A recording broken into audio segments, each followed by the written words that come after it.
There is a new season of W3Champions. Season 18 is live. And of course, with a new season comes a few changes. First of all, rankings are being reset. MMR Reset in FFA and Legion TD, ranking and ranking point reset in all other modes. Meaning, in 1-on-1, 2-on-2, 3-on-3, 4-on-4, you are not losing your MMR. You keep it from last week, but the ranking points will reset. And the earlier in the season you grind these ranking points, the more you get. So a grind at the start of a season is always great. Of course, with the start of a new season also comes the end of another season, and that is once again organized by yours truly, Back to Warcraft. The W3Champions Season 17 finals are coming to you from April 6 to April 14. Why that so late, Neo? Season is over now. Give me that tournament now. Well, we tried, and the second we decided on a date to run the W3Champions finals earlier, the Chinese announced the return of TPL with the rebrand. So that was an issue. So we had to postpone it by 2 weeks, and that is now April 6 to April 14. Also, we have to reduce player numbers a little bit in 2-on-2 and FFA. So we stick with the 16 players in 1-on-1, and I'm very curious if that works. In 2-on-2, we start with 4 teams, as it was just quite a mess to orga 8 teams, which is an additional 16 players. And that also means that you have to share the prize pool by twice as many players as now. In FFA, similar situation.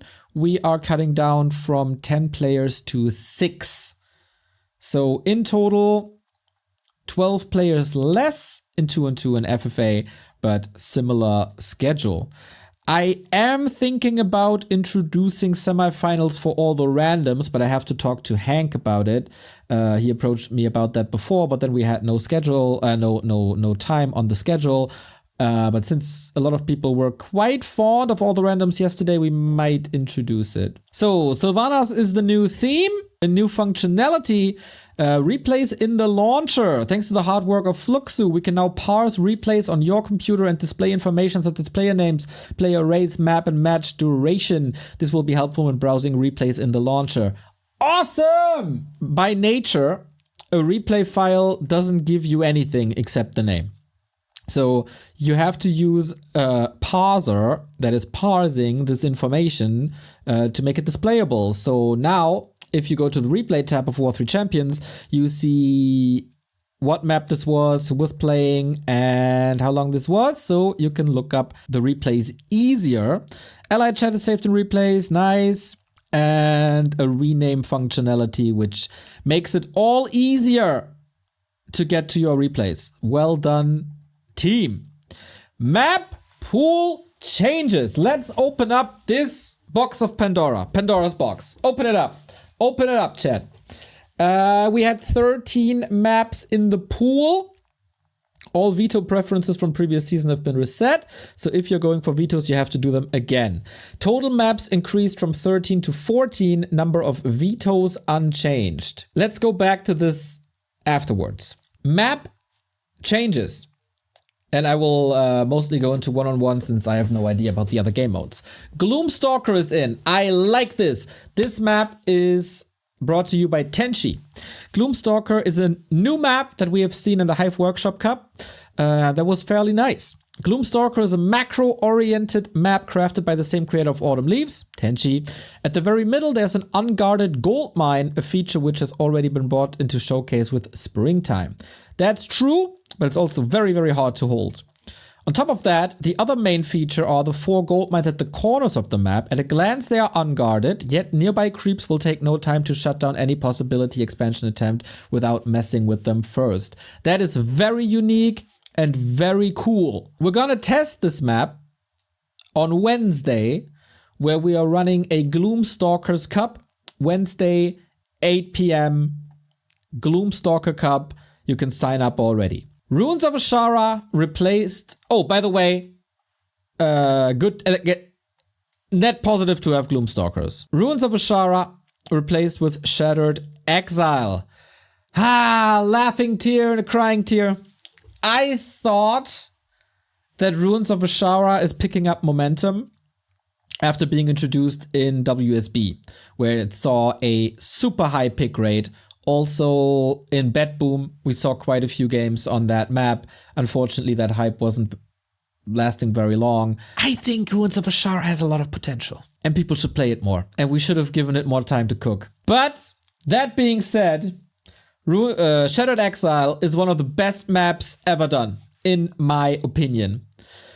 Shattered Exile is one of the most popular 2-on-2 maps despite having 4 starting location. Bear in mind that for this very game mode, players will always spawn on cross position.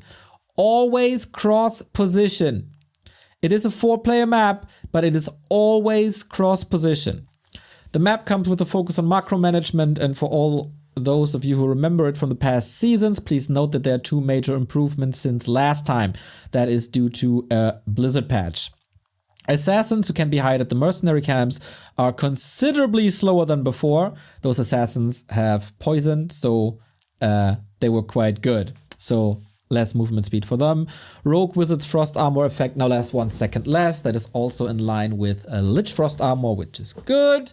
Creep can be found at the green camp near your base. Yeah, so sad to see Ruins of Azshara go. Amazing win to see Shattered Exile back. One of the best maps. And we are doing a Shattered Exile Cup tomorrow at 8 p.m. Sign up now. Turtle Rock replaced with Terenas. I think Turtle Rock is done. I think Turtle Rock has been in map rotations for way too long. It provided some fun games, but not extraordinarily fun games. Or not extraordinary mass of fun games like a Twisted does. It's imbalanced. It's outdated. The fix to Turtle Rock was, I think, a little rushed. And it's replaced with Terenas Stand. It's also an old map, but it's not been in the map rotation for a long time. It's been played in bigger tournaments.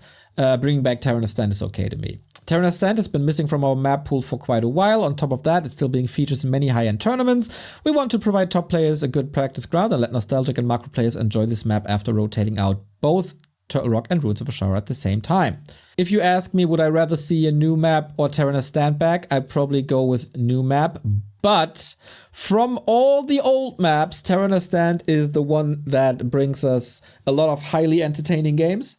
It's also a bit unbalanced though, but it is providing entertaining games, so yeah, it's all right. I don't have a problem with that. Just in general, to sum this up, in 4-4, Lilius is replacing Full-Scale Assault, Obsidian Heart is replacing Golems in the Mist, Tatsa's Castle Gardens is replacing Juggernaut, some fixes to the maps in all the randoms, a lot of legacy maps are being rotated out. So ATR, all the randoms, is turning into a proving ground for maps, which is nice, which is really nice. All the legacy maps out and a lot of new maps in. Candlestick Gallery, Circumvention, Drake Nostrum, Shattered Exile, and Tioga Pass. Shout out to Box for that map. Hopefully, one of these maps will make its way into the regular one-on-one pool at some point. Shout out to the map makers as always. The MMC is amazing. Zukt is in chat right now. Absolutely astonishing work every single season. Zukt, you're not mentioned here for some reason. Ay. And as always, W3Champions is looking for people who can code and help them. It's only one person doing that right now. If you can code, hit them up. Contact Kovacs. While we appreciate PR submissions, we are mainly interested in developers that are willing to commit time and take ownership of their projects. We have very little formal hierarchies and our approach is free for all. We're always open to talk if you want to inquire more about how you can help. Kovacs on Discord. Kovacs on Discord. So, my main problem is this. And I've been vocal about this before. And I've been involved in some of the map discussions, and people know, like people on W3Champions or in the W3Champions team, and also people in the MMC know my opinion. So this is nothing new. I'm not offending anyone. I'm not leaking any discussions really. I think 13 maps were way too many. And I think 14 maps are way too many. I think we have to reduce it by 50%. Because I was of the opinion last year already, in like 12 months ago. I quadrupled down on my opinion after playing Stormgate in Zero Space. Cause obviously, being new games, Zero Space and Stormgate don't have many maps. And I take the example of Stormgate. You play one map for basically a week and then there's a rotation. So you learn this map super fast. You know the ins and outs, you know the positionings, you know the creep camps, you know how to abuse the creep camps, etc., etc. You learn so much after repeatedly playing this map. It gets boring though as well. So one map totally isn't enough, obviously. It can also have balance issues, etc. But especially in Warcraft 3, where you need to know how to build your base, creep spots, creep routes, on top of the normal build order, and how to play a matchup, which is one more race than StarCraft, so automatically more matchups to learn, and 2 more races than Stormgate, so automatically more matchups to learn. So you need to know what hero to open with, what units to open with, how the transitions are, can I expand or can I not expand, etc., etc., etc., especially with a bigger variety of creeps that I love, but you still gotta learn it. 14 maps make it so hard to learn the maps. And this is a map where not too many people, this is a game where not too many people are dedicated to the game. It's a hobby, it's nice, we enjoy it, but very few people are just grinding constantly. For a newer-ish player or a lower skilled player, learning 14 maps and 3 matchups, it's insane. It's completely insane. It's way too much. And then people are wondering why newer maps are not finding their way into a rotation. Because you already need to learn 12 maps and need to know 12 maps. And then a new one is coming in and you have to learn everything again for this new map, which might in the beginning not be too developed. So while on Last Refuge, everything is exposed already and you can just open a replay and learn what to do on that very map, what the pro players are doing. For a newly introduced map, you gotta either wait to steal from the pros or come up with stuff yourself. That is additional work on top of the learning. And then obviously, a player is just vetoing the map and goes for Last Refuge again, because they know that already.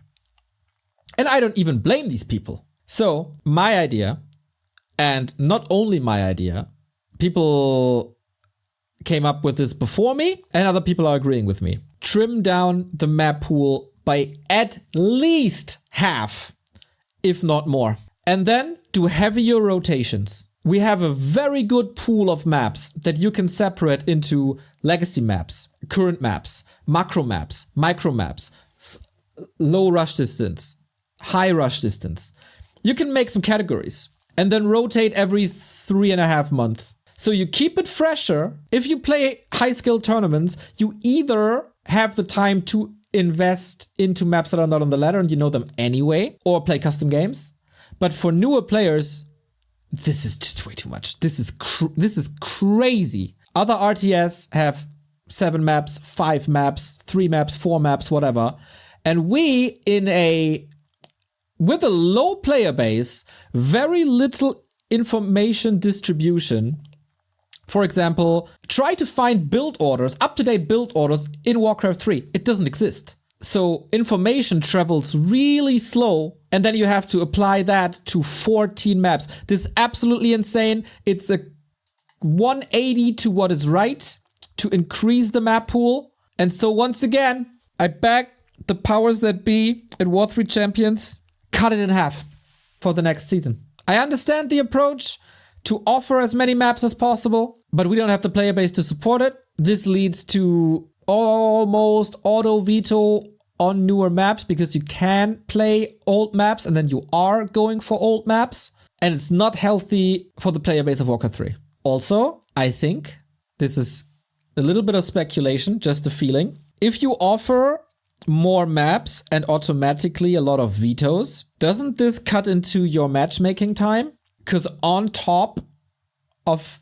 MMR and servers, another limiting factor is maps to a degree. No, not really, right? Because there's always an overlap. Okay, so scratch that. But yeah, for learning the game, 14 maps is absolutely insane. I would love to see it changed. There is a proposal out there, written down, elaborate, use it